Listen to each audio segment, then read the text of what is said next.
కథాస్రవంతి కొత్త చూపు కథల సంపుటం నుండి కొత్త చూపు కథ రచన శ్రీమతి అల్లూరి పెన్మత్స గౌరీలక్ష్మి. వినిపిస్తున్నది పప్పు భోగారావు. శ్రీమతి అల్లూరి గౌరీలక్ష్మి గారు తూర్పుగోదావరి జిల్లా కోనసీమ ప్రాంతం అంతర్వేదిలో జన్మించారు. వీరు వివాహరీత్యా హైదరాబాద్ చేరి ఆపై ఆంధ్రప్రదేశ్ రాష్ట్ర మౌలిక వసతుల కల్పనా సంస్థలో ప్రజా సంబంధాల ఉన్నతాధికారిగా ఉద్యోగ బాధ్యతలు నిర్వర్తించారు. వీరి రచన సాహిత్య ప్రయాణం 1993లో మొదలుపెట్టారు. శ్రీమతి అల్లూరి పెన్మెత్స గౌరీలక్ష్మి గారు కథలు, కవితలు, కాలమ్సు, నవలలు రాశారు. వీరి నవలలు 2012 సంవత్సరంలో అంతర్గానం, 2018 సంవత్సరంలో అనుకోనే తిథి, 2019 సంవత్సరంలో ఎదలోపలి ఎద, కథా సంపుటాలు 1997లో మనోచిత్రం, వసంత కోకిల 2003 సంవత్సరంలో, కొత్త చూపు 2014 సంవత్సరంలో, అమ్మకో అబద్ధం 2019 సంవత్సరంలో వెలువరించారు. 2008 సంవత్సరంలో వచన కవిత నిలువుటద్దం, 2017 సంవత్సరంలో నీరెండ దీపాలు కవితా సంపుటి వెలువరించారు. 2008లో విజేత దినపత్రికలో కాలం క్రమంలో రాసిన చిట్టిపొట్టి వ్యాసాలను భావవల్లరి పేరిట సంపుటంగా వెలువరించారు. 2011లో హైదరాబాద్లో జరిగిన అఖిల భారతీయ హిందీ కవి సమ్మేళనంలో తెలుగు కవయిత్రిగా సన్మానం పొందారు. జాగృతి వారపత్రిక వారి వాకాటి పాండురంగారావు దీపావళి స్మారక కథల పోటీలో 2013లో తృతీయ, 2014లో ప్రథమ బహుమతులు లభించాయి. మల్లెతీగ సాహితీ సేవా పురస్కారం, మరికొన్ని ప్రతిభా పురస్కారాలు అందుకున్నారు. 2015లో లేఖిని సంస్థ నుండి లేఖిని పురస్కారం అందుకున్నారు. 2018లో పొట్టి శ్రీరాములు తెలుగు యూనివర్సిటీ నుండి కీర్తి పురస్కారం పొందారు. 2018లో ఈమె ఆంధ్రప్రదేశ్ ప్రభుత్వం వారి నుండి శ్రీ విళంబి ఉగాది పురస్కారం పొందారు. 2024 సంవత్సరంలో గిడుగు జాతీయ పురస్కారం పొందారు.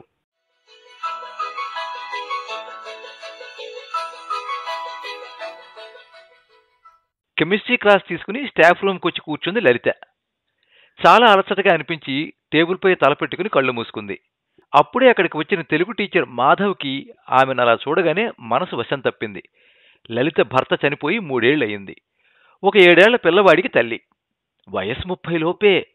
అదే గవర్నమెంట్ హై స్కూల్లో సైన్స్ టీచర్గా పనిచేస్తోంది.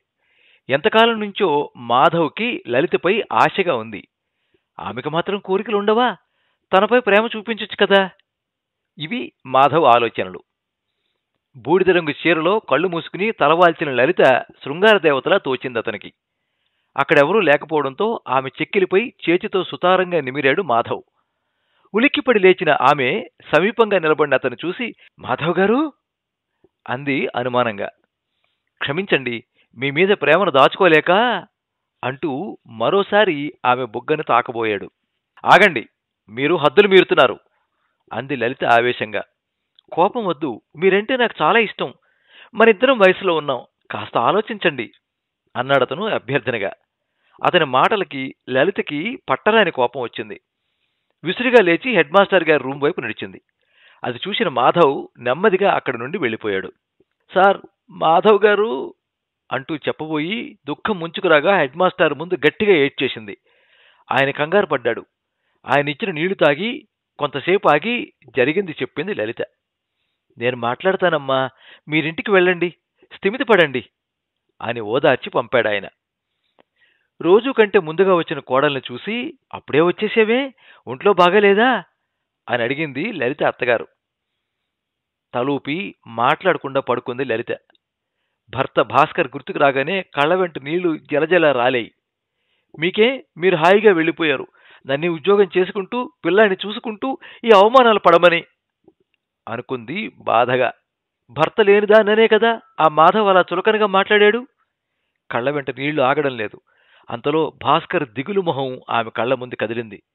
కళ్ళు తుడుచుకుని, మీరేం దిగులు పడొద్దు, నేను ఈ సమస్యలన్నీ ఎదుర్కోగలను అనుకుని ధైర్యం తెచ్చుకుంది. కొడుకు బంటి వచ్చి అమ్మ పక్కన పడుకుని, ఏమైందమ్మా అన్నాడు తల్లి చేతిని ముద్దు పెట్టుకుంటూ. ఆమెకు కర్తవ్యం గుర్తొచ్చింది. లేచి మొహం కడుక్కుని అత్తకు వంటకి సాయం చేస్తూ కొడుకును హోంవర్క్ దగ్గర కూర్చోపెట్టింది. రాత్రంతా దిగులుగా ఎంతకీ తెల్లవారినట్టుగా తోచింది. మర్నాడు స్కూల్కి వెళ్లాలంటే భయమేసింది. అయినా తయారై బయలుదేరింది. క్లాసులు తీసుకుని లంచ్లో లైబ్రరీలో కూర్చుంది. హెడ్ మాస్టర్ గారు ఆమెను పిలిపించారు. లలిత గారు, మాధవ్ గారిని నేను మందలించాను. ఆయన తప్పు ఒప్పుకున్నారు. మీకు కూడా సారీ చెబుతానన్నారు. పిలిపిస్తాను అన్నారాయన ఆదరంగా. వద్దు సార్, మీకు చెప్పారు కదా, చాలు అని లేచి వచ్చేసింది. లలితకి మర్నాటికి కొంత బెరుకు తగ్గింది. వారం తర్వాత క్లాసుకు వెళుతూ ఎదురుపడ్డ మాధవ్ ఆమెను చూడగానే తల వంచుకున్నాడు. అది చూసి లలితకి అతనిపై జాలి కలిగింది. సమాజం మగవాడి స్వేచ్ఛ విహారాన్ని సమర్థిస్తుంది. అందుకే అతను తన ఆశను బయటపెట్టాడు.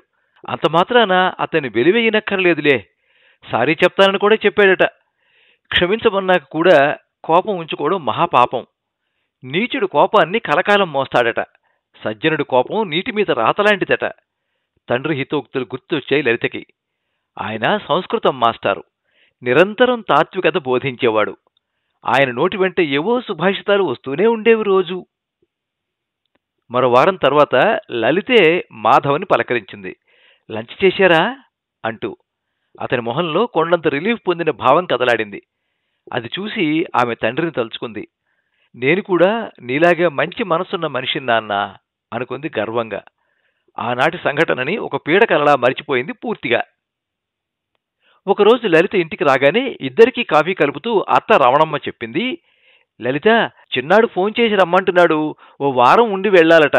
ఎప్పుడూ వదినా బంటి మీదనే ప్రేమ, నా మీద ఉండదా అని కూడా అన్నాడు. టికెట్ తీయనా? ఎప్పుడు వెళ్తారు అంది లలిత. నాకేమీ వెళ్లాలని లేదు అంది రమణమ్మ చిన్నగా. అలా అనొద్దు. నేనంటే అత్తకిష్టం ఉండదని ప్రకాష్ భార్య ఒకసారి నాతో కూడా అంది. మీరు వెళ్ళకపోతే మళ్ళీ అంటుంది. పిలిచాడు కదా, వెళ్ళొచ్చేస్తే సరి. మాట రాదు. ప్రకాష్ మాత్రం మీ కొడుకు కాదా నవ్వింది లలిత.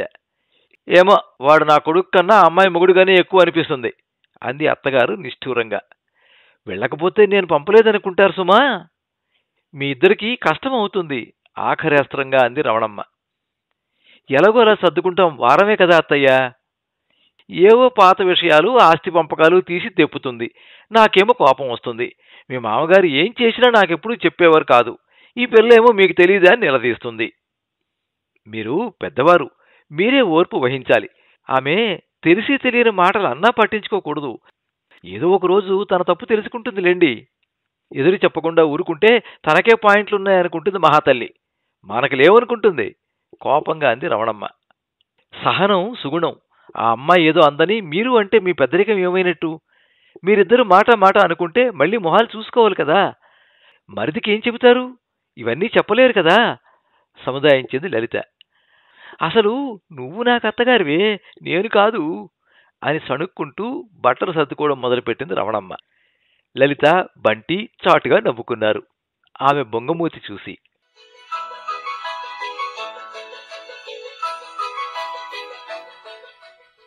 మరుసటి రోజు త్వరగా హోంవర్క్ చేసేసి అమ్మ ఒళ్ళో చేరి కబుర్లు మొదలుపెట్టాడు బంటి. వింటోంది లలిత. అమ్మా, కిరణ్ నాకు ఫైటింగ్ రాదని వెక్కిరిస్తూ ఉంటాడు. అప్పుడప్పుడు నన్ను వెనక నుంచి గిల్లుతూ ఉంటాడు. నాకైతే ఒక్కటిద్దామని ఉంటుంది. ఇచ్చానంటే చూడు, దెబ్బకి వెనక్కి పడతాడు, గుండు పగులుతుంది, మళ్ళీ నా జోలికి రాడు అన్నాడు. తప్పు నాన్న, వాడు చెడ్డవాడు. వాడికి దూరంగా ఉండాలి. వాడు కుట్టాడని నువ్వు కుడితే వాడు నువ్వు ఒకటే అవుతారు. అంటే ఏమిటి? వాడు నిన్ను తనలాగే చెడ్డగా మారుస్తున్నాడన్నమాట. లలిత వివరణకు బంటికి మండింది. కోపంగా అన్నాడు, పో మమ్మీ, నువ్వెప్పుడు అన్నీ ఇలాంటి మాటలే చెప్తావు. తాతయ్య కూడా నాలాగే టీచర్. ఆయన తన స్టూడెంట్స్ అందరికీ ఇలాంటివే చెప్పేవారు అంది లలిత నవ్వుతూ. మరి నువ్వెందుకు చెబుతావు అన్నాడు వాడు విసుగ్గా. నేను కూడా తాతయ్య స్టూడెంట్నే కదా. నువ్వు మీ డాడీ దగ్గర చదవాల్సింది కాదు అన్నాడు బంటి ఇంకేమనాలో తోచగా. ఒత్తిడి చేసుకుంటున్న రమణమ్మ గట్టిగా నవ్వింది. లలిత హాయిగా నవ్వింది బంటి తలపై ముద్దు పెడుతూ. నాన్న, నీ మనవడు ఇలా అన్నాడని చెబితే నాన్న ఎంత నవ్వేవారో బ్రతికుంటే అనుకుంటే లలితకు కళ్ళు చెమ్మగిల్లేయి అమ్మా నాన్నల జ్ఞాపకాలతో. ఆదివారం ఉదయమే అత్తగారిని హైదరాబాద్ బస్ ఎక్కించింది లలిత. రోజు లంచ్ సమయంలో కొడుకు స్కూలుకు వెళ్లి వాడికి తినిపిస్తోంది. సాయంత్రం వాడు వచ్చేసరికి ఇంటికి వెళ్లి ఉంటోంది. 5 రోజులు గడిచాయి. ఆ రోజు శుక్రవారం. అత్తయ్యకి రేపు ఫోన్ చెయ్యాలి, ఆదివారం వచ్చేస్తుందేమో అడగాలి అనుకుంది. శనివారం పొద్దున్నే ఆటో దిగింది రమణమ్మ. తలుపు తీస్తూనే ఆమెను చూసి సంతోషంగా, బంటి, మీ నానమ్మ వచ్చేశారు అంది లలిత అత్త చేతిలో బ్యాగ్ అందుకుంటూ. కోడలు చూస్తూనే భోరు మంది రవణమ్మ కుర్చీలో కూలబడి. అయ్యయ్యో, ఏమైంది? ఈ కన్నీళ్ళెందుకు? ఏమన్నా అందా ఏమిటి ఆ పిల్ల? అడిగింది లలిత. ఏం అనలేదని అడుగు. వెళ్ళినప్పటి నుండి తెప్పుళ్లే. నేను నీ పిల్లాన్ని పెంచానట, నాకు పక్షపాతమట, ఆస్తి అంతా హరించేసిన దేవతనట, పెళ్లికి 4 ఎకరాల పొలం వాటా వస్తుందని చెప్పావట, అందుకే తండ్రి సంబంధం చేసేట, చివరికి మేం చెప్పిచ్చావట, అన్ని మాటలు అంటున్నా ఓర్పు వహించాను నువ్వు చెప్పి పంపావని ఆవేశంగా చెప్పుకుపోతోంది రమణమ్మ. అత్త వీపు నివిరింది లలిత లాలనగా. ఇంకా విను, ఎవరో స్నేహితురాలికి ఫోన్లో చెబుతోంది. మా అత్తని ఎన్ని మాటలన్నా తిరిగి మాట్లాడదు, మహా తెలివైంది, అభిమానపడదు, ఎద్దు మీద వానపడ్డట్టే నన్ను కానట్టు తిరుగుతుంది, ఇలాంటి మనుషులు ఉన్నారంటే నువ్వు నమ్మలేవు, ఈయన రమ్మన్నట్టున్నారు దిగింది. ఆయాసపడుతూ ఆగింది రమణమ్మ. బ్రష్ తెచ్చిచ్చింది లలిత. నీ మాట మన్నించి 4 రోజులుండి మా వాడిని బ్రతిమాలి టికెట్ తెప్పించుకుని చక్కా వచ్చాను. సహనం సహనం అని నన్ను గాడిదం చేశావు. తిరిగి సమాధానం చెబితే తలెక్కడ పెట్టుకునేది నీ తోడుకోళ్ళు? దాని మొగుడు తాగి తందనాలాడి పేకాట్లాడి నా నగలన్నీ తాకట్టు పెడితే అవి వడ్డీలు పెరిగి నా బంగారం అంతా అమ్మాల్సి వచ్చింది. అయినా వాడిని బ్రతిమాలి ప్రయోజకుని చేసిన సంగతి మర్చిపోయింది. ఆనాడు మొగుడు కొడుతున్నాడని పుట్టింటికి పోయి 2 ఏళ్లు రానేలేదు. వాడి దారిలో పడ్డాక వచ్చింది. వాడినాడు ప్లాట్లమ్మి కాస్త సంపాదించేసరికి కోటీశ్వరరాలను అయిపోయిననుకుని మురిసిపోతుంది. ఇలా ఆమె చాలాసేపు చెప్పి చెప్పి ముక్కు చీది మొహం కడుక్కుని స్నానం చేసి టిఫిన్ తిని టీ తాగి మంచంపై వాలింది. తోటివారిని క్షమించే గుణం ఎదుటివారిలో మంచితనాన్ని వెలికి తీస్తుంది అంది లలిత అత్తగారికి దుప్పటి కప్పుతూ. నా బొంద తీస్తుంది అంది రవణమ్మ కోడల వైపు కోపంగా చూస్తూ. బంటి కిసుక్కుని నవ్వాడు. లలిత నవ్వు ఆపుకుంది.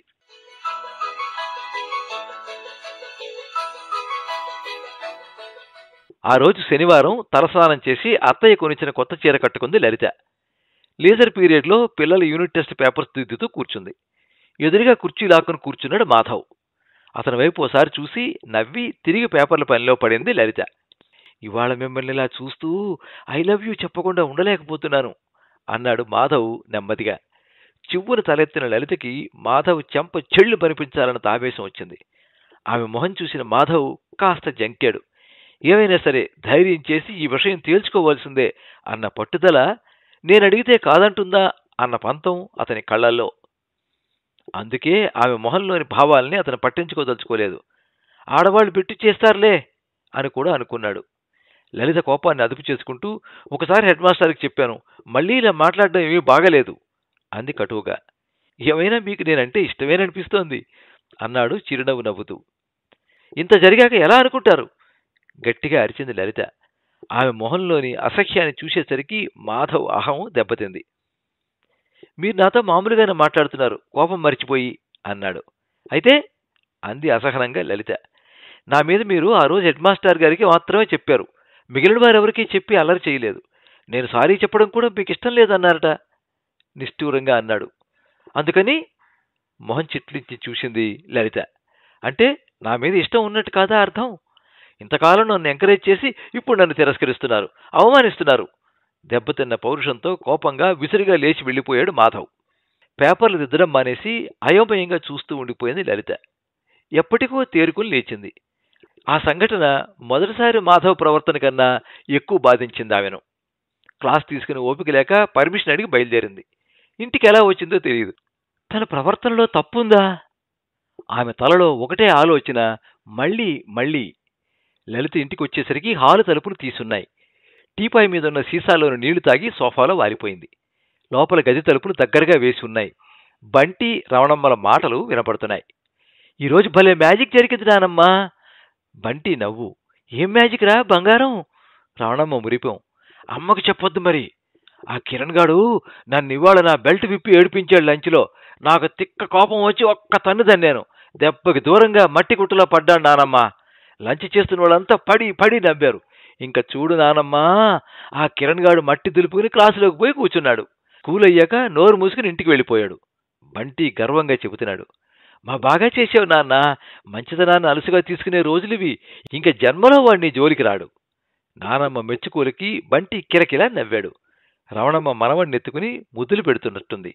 వాడి నవ్వు ఎక్కువైంది. వాళ్ళిద్దరి మాటలు విన్న లలిత ఒక కొత్త పాఠం నేర్చుకుంది.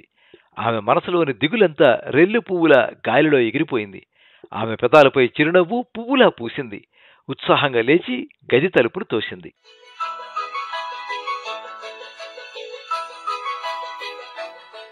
మీరింతవరకు కొత్త చూపు కథ విన్నారు. రచన శ్రీమతి అల్లూరి పెన్మెత్స గౌరీలక్ష్మి. వినిపించినది పప్పు భోగారావు.